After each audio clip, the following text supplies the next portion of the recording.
સાંજે 7 વાગ્યા સુધી રાજ્યમાં વરસાદનું યલો એલર્ટ છે। 13 જિલ્લામાં વરસાદનું યલો એલર્ટ છે। કચ્છ, રાજકોટ, અમરેલી, ભાવનગરમાં આગાહી, ગીર સોમનાથ, બોટાદમાં વરસાદની આગાહી, તો બનાસકાંઠા, સાબરકાંઠા, નર્મદા, તાપીમાં પણ આગાહી, નવસારી, ડાંગ અને વલસાડમાં વરસાદની આગાહી કરવામાં આવી છે। તો 13 જિલ્લામાં વરસાદનું યલો એલર્ટ આપવામાં આવ્યું છે। નવસારી, ડાંગ, વલસાડમાં પડી શકે છે વરસાદ। 7 વાગ્યા સુધી રાજ્યમાં વરસાદનું યલો એલર્ટ આપવામાં આવ્યું છે।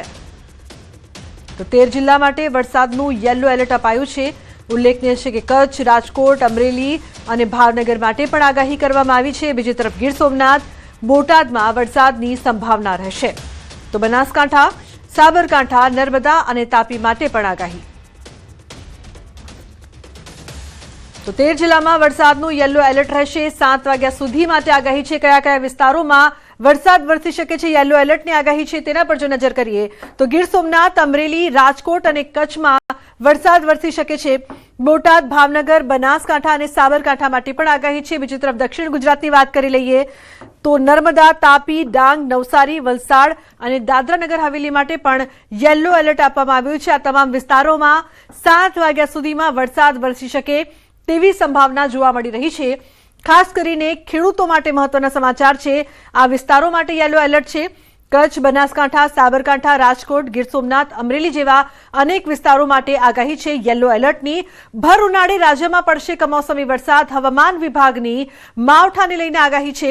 આજે રાજ્યમાં રહેશે કમોસમી વરસાદનો માર। પવનની ગતિ 40 થી 45 પ્રતિ કલાકની રહેશે। અરવલ્લી, મહીસાગર, દાહોદ, પંચમહાલ, છોટાઉદેપુર, રાજકોટ, બોટાદ, અમરેલી અને ભાવનગરમાં વરસાદની શક્યતા રહેશે। ગાજવીજ, ભારે પવન સાથે વરસાદની આગાહી આ તમામ વિસ્તારોમાં કરવામાં આવી છે। તો પવનની ગતિ પણ વધુ રહેશે, સાથે ગાજવીજ સાથે વરસાદ વરસશે। 5 मई के लिए आज का जो पूर्वानुमान है इसमें हल्का से मध्यम बरसात का संभावना रहेगा गुजरात क्षेत्रों में और सौराष्ट्र कच्छ दोनों क्षेत्रों में। इसमें जो डिस्ट्रिक्ट हमारा गुजरात रीजन में आएगा अरावली, महिसागर, दाहोद, छोटाउदेपुर और पंचमहल के लिए दिया गया है। इसमें हल्का से मध्यम बरसात के साथ मेघ गर्जना और बिजली गिरने का भी संभावना रहेगा और जो तेज हवा की गति 40 से 50 किलोमीटर प्रति घंटा में रहने का संभावना रहेगा। તો હવામાન અંગે અંબાલાલ પટેલની મોટી આગાહી। રાજ્યના કેટલાક વિસ્તારોમાં વાતાવરણ પલટાશે। આજથી 8 તારીખ સુધી હળવા છાંટા પડી શકે છે।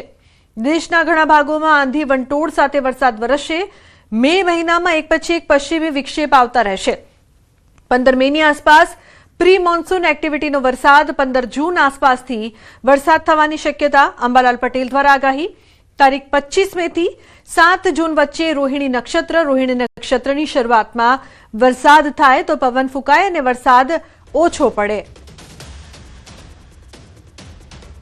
પ્રી મોન્સૂન એક્ટિવિટીનો હમણાં તારીખ 3, 4, 5, 6માં દેશના ઘણા ભાગોમાં પ્રી મોન્સૂન એક્ટિવિટીનો વરસાદ થવાની શક્યતા રહેશે।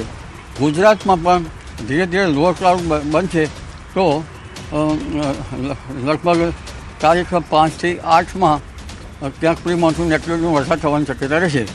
ગુજરાતમાં પણ લગભગ 40 કિલોમીટરનો વિન્ડ ગસ્ટ અને સામાન્ય જે પવન છે એ 10 થી 25 કિલોમીટરનો ફૂંકાવાની શક્યતા રહેશે। ખાસ કરીને કચ્છમાં ભારે પવન ફૂંકાવાની શક્યતા રહેશે। હવે ગરમીમાં આંશિક ઘટાડો થશે પણ બપોર પછી લૂ ચાલવાની શક્યતા રહેશે।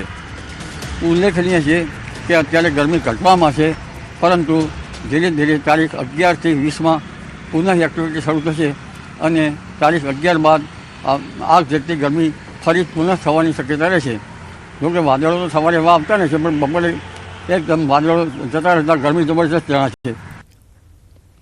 ગાંધીનગર સંત સરોવરની સાબરમતી નદીમાં કલોલના આરસોડિયાનો યુવક ડૂબ્યો છે। યુવક 4 મિત્રો સાથે નદીમાં નહાવા પડ્યો હતો જ્યાં પાણીમાં ગરકાવ થઈ ગયો। 4 યુવક ડૂબતા હતા જ્યાં સ્થાનિકોએ 3 યુવકોને બચાવ્યા હતા પણ એક યુવક ઊંડા પાણીમાં ગરકાવ થઈ ગયો। ગાંધીનગર ફાયરને કોલ મળતા ફાયર જવાનોએ શોધખોળ શરૂ કરી છે। ફાયર વિભાગ દ્વારા પણ અપીલ કરાઈ હતી કે નદી, કેનાલ કે તળાવમાં નહાવા જવું નહીં, છતાંય લોકો નદીના પટમાં નહાવા જવાની લામાં ડૂબી રહ્યા જવાના કિસ્સા સામે આવી રહ્યા છે। તો 4 યુવકો નદીમાં નહાવા માટે ગયા હતા તે સમયે આ દુર્ઘટના થઈ છે। ઊંડા પાણીમાં યુવકો ડૂબ્યા છે। બોડેલીમાં મગની ખેતી કરતા ખેડૂતોને વધુ એક આર્થિક ફટકો પડ્યો છે। નકલી અથવા ગુણવત્તાવિહીન બિયારણના કારણે ખેડૂતો ભારે નુકસાન ભોગવવા મજબૂર બન્યા છે। મોરકલા ગામના ખેડૂતોનું કહેવું છે કે 2 મહિના પછી પણ પાકમાં શીંગો લાગ્યા નથી। ખાસ વાત એ છે કે એક જ ખેતરમાં 2 અલગ અલગ કંપનીના બિયારણ વાવવામાં આવ્યા હતા, જેમાં એકમાં સારી ઉપજ જોવા મળી રહી છે, જ્યારે બીજામાં કોઈ વિકાસ નથી। ખેડૂતોનો સીધો આક્ષેપ છે કે તેમને નકલી બિયારણ આપવામાં આવ્યું છે। હાલ ખેડૂતો તંત્ર પાસે નિષ્પક્ષ તપાસ અને જવાબદારો સામે કડક કાર્યવાહીની માંગ કરી રહ્યા છે। બિયારણ તો દાણા નીકળ્યું છે ને અમે ખેડૂત કર્યું છે, નાખ્યું છે બીજ, તો બીજ બી ઉગતામાં કમ્પ્લીટ વેરાયટી સારી હોય તો નીકળવું જોઈએ ને। તો અમારે કહેવાનો મતલબ છે કે અમને ખેડૂતોને ઉપરથી દેવેદાર અમે થઈ જાય ને આખું ખેતર બગડી ગયું, પીડા પાલ પડી જાય, દેવેદાર લોકો થઈ જાય ને અમને ઉપરથી સામેથી ધમકી આપે છે, તમારે કેસ કરવો હોય, જે બી કરવું હોય કરી દો, એવી રીતે અમને ધમકી આપે છે। હું મારા ખેતરમાં મગનું વાવેતર કરવા માટે માર્ચ મહિનામાં મોરખલા કૃષ્ણા ટ્રેડર્સમાંથી મગનું બિયારણ લાવ્યો હતો। ટીબી સુપર એસોસિએટેડનું એ બી હતું, એક થેલી 1 કિલોના 280 રૂપિયા, પણ એ બિયારણ બિલકુલ ખરાબ જણાયું, ઉગતામાં પીળા થઈ ગયા। અમે બીજું બિયારણ મારા ખેતરમાં લગોલગતાથી જ ચાલુ કરેલું છે, તેમાં કોઈ નુકસાન નથી અને આ બિલકુલ ક્વોલિટી આખી ખલાસ થઈ ગઈ અને સિંગ ફળ ફૂલ આવતું નથી। કૃષ્ણા ટ્રેડર્સ વાળા ભાઈ એવું કે છે કે મેં જ્યાંથી કંપની લાવ્યો તો એ કંપની વાળો ફોન નથી ઉપાડતો, એ અમેરિકા છે, એ ત્યાંથી જવાબ નથી આપતો, હું તમને શું જવાબ આપું? કારણ કે અમારો તો આ બધું નુકસાન જ થઈ ગયું છે। લગભગ 6 કે 7 હજાર વીઘા તે અમારો ખર્ચ થઈ ગયો છે અને 18 વીઘાનો વાવેતર છે।